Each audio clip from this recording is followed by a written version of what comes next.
This is the Roulette Master, and if you're new to the channel, please subscribe by hitting the red subscribe button in the lower right-hand corner. Also ring that bell for notifications because I have new content releasing every single day of the week at 8 a.m. And for today's video, this is a modification by Dave Verbick, one of the very active subscribers on the channel. And he has a modification for Joe N Barnes system that I'd like to share with you. And as always, let me know if you like it, don't like it, or would modify it down in the comments. And for those of you that haven't seen the original Joe N Barnes system, it's a system where you bet first and second 12, and if you win, you just keep betting that. If you lose, you sit out until you don't hit third 12 a second time or a 0, and then you increase by a unit each time and try to get back to where you're in profit before you start over. So Dave's first modification on this system is he always plays the second 12, and his other 12 he plays the one that just hit. So let's go ahead and start with that. So we got second 12, and in this case the one that just hit is also second 12, so we have to go back one to first 12, and we're going to go ahead and get started. He also has a different progression, a little bit more aggressive progression when he loses, so let's go over that as well. Okay, so we won the first one, so since that 18 was in the second 12, we're going to rebet and keep it the same. Okay, we got a 34, which is a loser. So normally in Joe N Barnes' system, there is a sit-out period for the third 12, which there is here as well. But once we hit something that's not third 12, I'm going to show you what Dave's progression is. Okay, so it saved us here because we didn't lose anything on the 0. So that's why the original Joe N Barnes system is so good, because if you hit a bunch of third 12s and 0s in a row, you don't lose anything, even though that's the main way that you do lose, and that's from being, the choppiness of it. So, okay, so it's time to bet again. Second 12 again, he always bets, but he triple martingales after he doesn't hit a third 12 or a 0.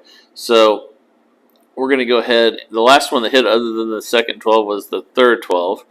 So we're going to put 30 on each of those instead of just going up one unit like in the original Joe N Barnes system.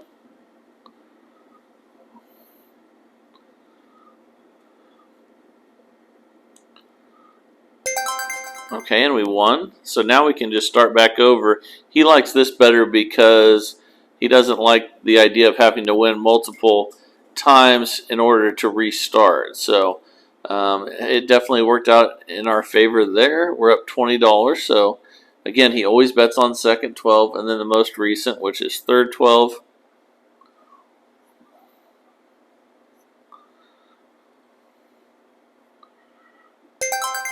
Okay, the other thing you have to pay attention to here as we rebet is that since the original one is always, third 12 is always the loser, since he's changing the numbers we bet on, in this case, first 12 would be the loser. So if you lose on first 12 right here, you're going to have to wait and sit out until first 12 doesn't hit again or 0 before you can restart the bet.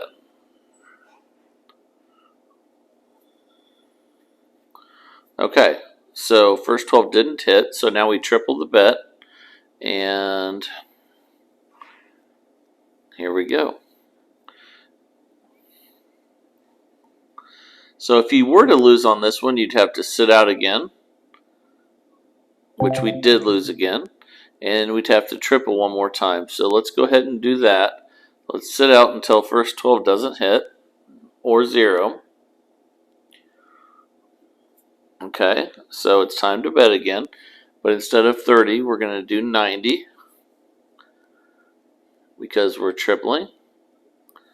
And here we go.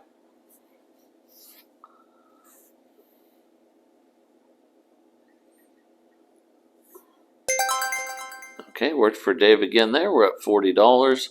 So we'd bet on second 12, and then on the next one, it'd be the third 12 that hit the most recent, or whatever. If it's not the second 12 that hit last, that would be the one you would choose. So then we're going to go ahead and start again. Remember, the first 12 in this case would act like the third 12 in the original system. And that's pretty much what the modification is. So if you guys have any questions, let me know down in the comments. But basically, you're just you're taking it, making it to where the third 12 isn't always the loser. You're always using a second 12 bet plus whatever hit last, and or follow the winner, however you like to call that. And instead of progressing slowly and needing multiple wins to recover, Dave says to use triple martingale and recover right away. So you need a larger startup fund for that. I would say at least $1,500 if you're using $10 units. And let me know what you guys think. So if you hope you like this video, and if you have anything that you're using, a system you're using, I would love to see it and showcase it on the channel. Also, if you haven't subscribed to the channel, please hit that red subscribe button in the lower right hand corner. Also ring that bell for notifications because I have new content releasing every single day of the week at 8 a.m. This is the Roulette Master, and have a great day.